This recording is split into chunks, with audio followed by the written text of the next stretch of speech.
Honey Locust Sugar Flour.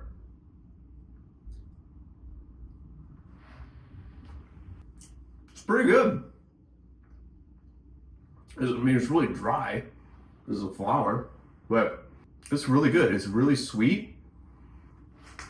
Yeah, I can see this working out in bread or pancakes or any baked thing, like muffins. It's good.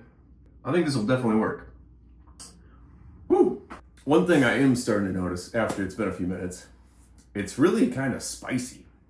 It feels like a pepper powder. Like, I don't know, like jalapeno-y a little bit.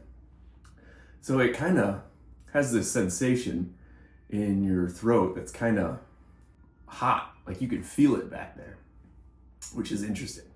I don't know if that'll go away cooking or what to expect. I'd say it's sweet, and then it has this like kind of heat or pepperiness to it as it goes on. So it's a very unique flour. It kind of feels like I just drank a bunch of mouthwash, and that sensation is just lingering in the back of my throat. So it's not necessarily nice. I don't really like it. It'd be interesting to bake with it though and see if that sensation occurs in the pancakes or baked good, for example. But I'm excited to try it out. Thanks for watching, and happy trails.